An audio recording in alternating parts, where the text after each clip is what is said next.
If you work in quality control at a candy factory, you know strict safety regulations come with the job. It's why you partner with Grainger. Grainger helps you find the high-quality and compliant products your business needs to inspect, detect, and help correct issues. And the sweetest part is, everyone gets a product that's as safe to eat as it is delicious. Call 1-800-GRAINGER, click Grainger.com, or just stop by. Grainger, for the ones who get it done. Careful now. Boing. So cool to be playing vinyl. Took the record off the turntable. You ready for this? Welcome to Behind the Vinyl. Here's your host, Stu Jeffries. Welcome to another opportunity to learn more about how your favorite song went from a simple idea on a piece of paper to a song you hear on the radio. For all of the artists in this podcast, it was a life transformation. That was certainly the case for the Kings. In a few minutes, guitarist Mr. Zero and lead singer Dave Diamond talk about how the main riff of the song started and how they decided to make two songs into one. And I had that da-da-down, da-da-down, da-da-down guitar lick, and you said, I have this idea, switch into glide. Yeah. And I went da-da-down, da-da-down, da-da-down, switch into glide, and it just happened just like that. Yeah. And we thought it would be a great idea to put the two things so we can switch into glide. Yeah. More with the guys shortly. Now singer, songwriter, author, actor, and very funny human Jann Arden with Could I Be Your Girl? I love that sound. Just takes a minute to warm down. There's a bit of a gap there, isn't there? It's funny, the song starts with a drum loop. And the drum loop was an afterthought. It was actually an acoustic track. It was just the piano riff and me playing acoustic guitar and I think some percussion stuff. And my producer, Ed Cherney, who's very well known for his work with Bonnie Raitt and Clapton, and I mean, you look up Ed Cherney, he's done so much stuff. But anyways, we were listening to it and he's like, this needs something. I mean, I loved it the way it was. And then we just dropped in an electronic loop, which, you know, in 1995 or 1994 was probably considered kind of wacky. But to this day, I'm actually not too sure what the song means. I think it's about martyring yourself for love. But I remember getting all these letters back in the day when people had to make a freaking effort to like insult you instead of just going on Twitter or Instagram and saying you're an asshole. Back in the day, they had to like get a stamp and an envelope and find a pen and a piece of paper, and they had to send it to you to insult you. So it was a lot of effort. Those were the good old days. But I got so many people, especially kind of in the Bible Belt through the United States, that told me I wasn't Jesus. And because there's a line in the chorus that I am ashes, I am Jesus, I am precious. Could I be your girl?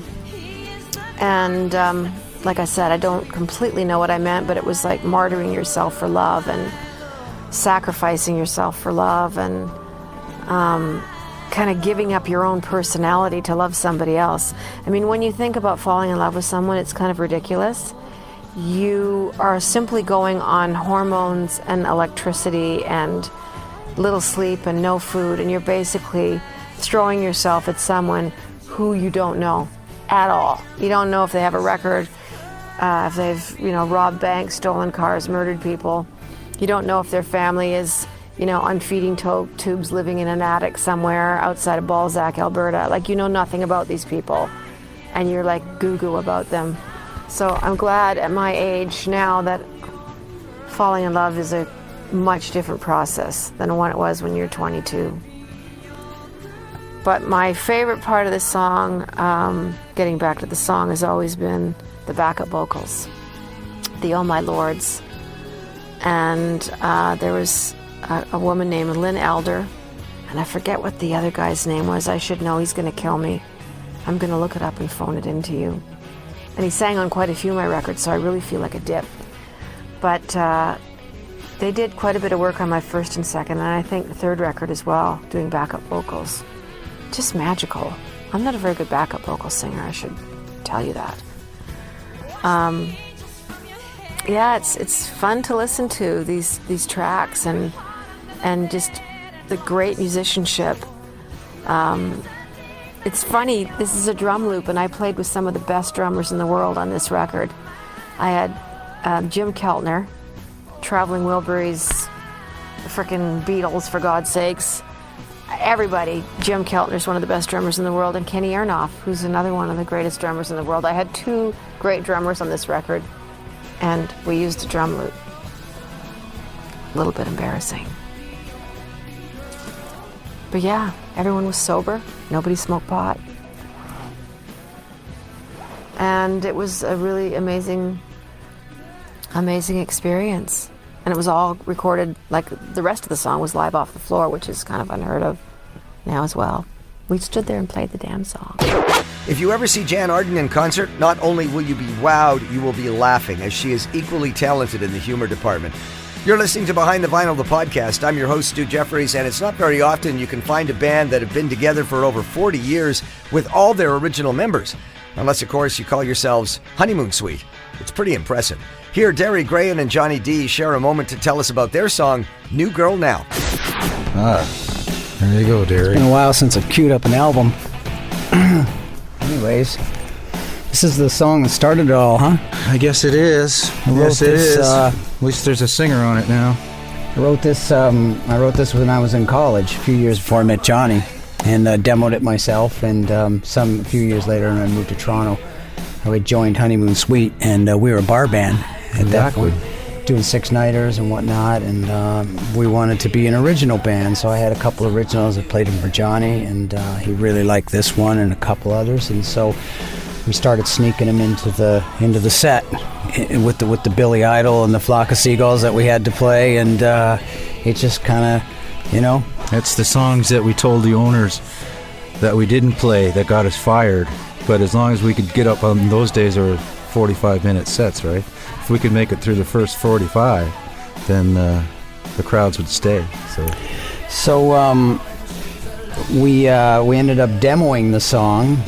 I think we played in Elliott Lake. I forget that, on a Saturday night. I think we drove all night, and we got up Sunday morning and went to our producer's house and recorded this song in his basement, along with Face to Face and Funny Business. Burnt right out, and we entered it in a contest, and it won a contest, and got on the local radio, and we ended up, long story short, we ended up getting our record deal with the demo. We had different record companies come out and see our band. We had developed a following, not like a following, that sounds sort of silly. We developed a crowd. People liked our band. It's cool.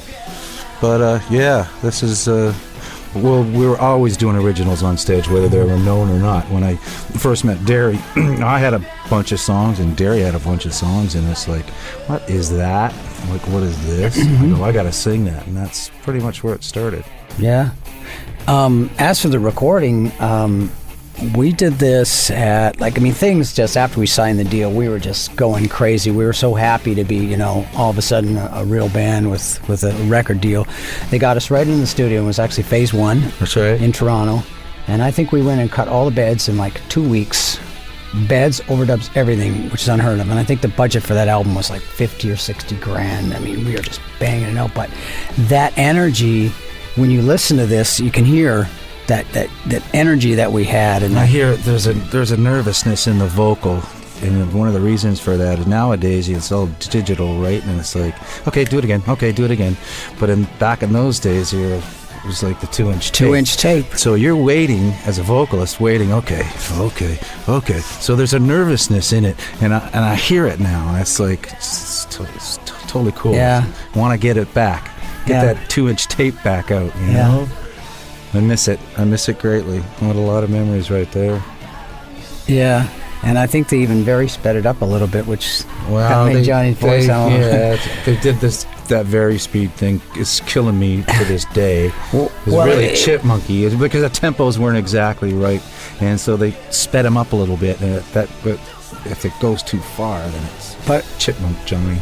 But it worked. It worked. So, yes, it did. There you go. It's been a good song for us. That's the first one. Yeah. That was Honeymoon Suite with New Girl Now on Behind the Vinyl, the podcast.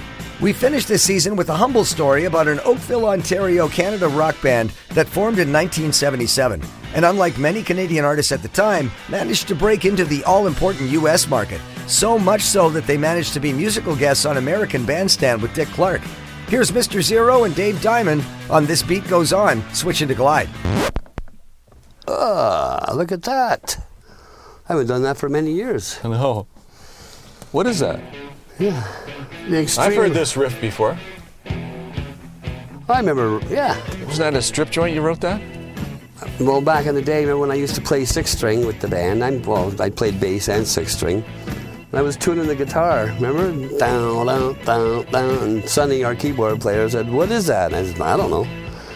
And I remembered it, went home, and I said, "Hey, Mr. Zero, listen to this." Down, down, down, down, down, down. And then... So I remembered the song, The Name Game, which was this thing back in the 60s that... Yeah. And I thought there'd never been a name song in a while, so that's where Hey Judy and Bannon. Trudy, and I thought, well, I haven't heard that in a while, so we just had some fun with that. I thought it was a great idea. And then Ring You Up when I was in Toronto, I thought that was the stupidest thing, but I thought it's so dumb. Well, nobody from Toronto says Toronto uses two T's. Right, yeah, so I thought it was so dumb it was smart, which I think is what we try to accomplish a lot. It's, it seems simple, but it's not. But we had the different version of it. We had the other chord changes originally. We had in the B part of the verse. And this, yeah. In the B part of the verse of this beat, and Ezrin, our producer, Bob Ezrin, said he was saying what he said. It's not, something's just not right. Yeah. So he changed the chords to make it this version. Yeah. So I just changed the chords around a little bit.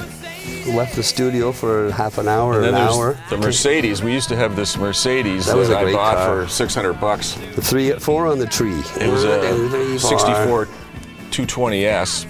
We put a lot of miles on that car. Yeah, it was a lot of fun driving that thing around. Yeah. Lots of room for the girls in the back seat. Even that happened sometimes. So I have the grill hanging in our rehearsal studio. That's right. The grill, the Mercedes grill's hanging on the wall. It was already old when we got it, but it was, we ran it into the ground. Yeah. Remember Sonny was, I just sort of said that lick, da da da da da. Because I sort of remember that old, what is it, the question mark and the Mysterians. 96 Tears. 96 Tears. And somehow I had just heard it beforehand, and I just thought that's a great sound, that old Farfisa sound. So little borrowing, little inspirations from different places. And I remember This Beat Goes On. I was sort of wrote myself into a corner there because there was all these rhymes come along. Yeah, because there was different words before. You had all those wacky words before. So I changed all that, and then but This Beat Goes On. I thought, well, it can't be The Beat Goes On because there's already Sonny and Cher and everything. I thought, well, maybe This Beat Goes On. I think it's kind of a cheat, but and people still say, well, The Beat Goes On. I say, well, it's not The Beat Goes On. But, no, and it goes on and on. Yeah. So on and on. And but it was really a lesson in songwriting over and over because we reworked it and reworked it. Yeah. And then we had that song first, and then I remember it was the summertime. I was at my house in Oakville, and I was working. I had that da-da-down, da-da-down, da-da-down guitar lick. And you said, I have this idea, switching to glide. Yeah. And I went, da-da-down, da-da-down, da-da-down, switching to glide. And it just happened just like that. Yeah. And we thought it would be a great idea to put the two things so we can switch into glide. Yeah. And then Nothing Matters But the Weekend. I had that line pretty quick. Nothing matters but from a Tuesday point of view. And I thought, wow, that is really good. I like that a lot. Tuesday's in the middle. Yeah, right in the middle of the week.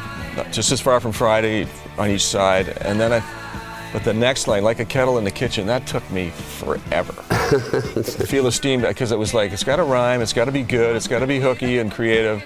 It just took me so long to get that. I remember that, yeah. And then, you had all the different, there was all these, no, this isn't going to work, that's not going to work. I mean, that's not going to work. Over and over and over. And that's just the way it works, and then, but then it worked, switching to glide. It's perfect. And again, Ezra thought it was a great idea, that being a segue with the glide in the middle. And he didn't have to touch. He thought the switch and the glide part of the song was just. It was right on Sonny's Mini Moog that the the glide, that's done on a mini moog with the oscillators and stuff. Yeah. So, and that's been, every time we play it, we have to get that sound right. yeah. People don't want to hear another sound other than that glide, that's for sure. You can keep it in your phone now. One of our keyboard players had it in a cell phone, so it's like you just... Yeah, and that's... I remember when I was in the beaches and I was playing the This Beat Goes On song and then the Switch and the Glide song, and I just put the one into the other, and I remember that. I remember thinking, this has got to be a segue, these two songs. Right. That was the big celebration when it was... The Glide wasn't there then, but then the Glide came in, obviously. And then the ending... There was just an ad-lib where you came up with this... I was doing the, and then... I just ad-libbed, we got to get out of the hole, out of this hole. Because we were in a hole. Yeah. We put every cent we had into it. Yeah. We were doing our own album in the studio, and that's where we at Nimbus 9 in Yorkville. And that's how we met Ezra. That's how we met Bob Ezra. And he came in because he used to work there with Alice Cooper and Jack Richardson and everybody. And yeah. And I remember, the people we were working with sort of started talking to him about it, and he listened to our tapes and thought it was pretty good. So that's how it happened. Yeah. And good luck in the future with it, because it's going pretty good so far. That's all right. That's a hit. That's a wrap for another episode of BTV. I'm Stu Jeffries and would like to personally thank you for spending a few minutes with us on something we all love, music and good stories. We've got 3 previous seasons for you to check out if you haven't already, and we'd love it if you'd spend some time with them when you get some free time. Thanks again. This has been Behind the Vinyl, the podcast, hosted by Stu Jeffries. Audio production courtesy of Doug Morehouse, Derek Welsman, and Troy McCallum. Thanks for listening.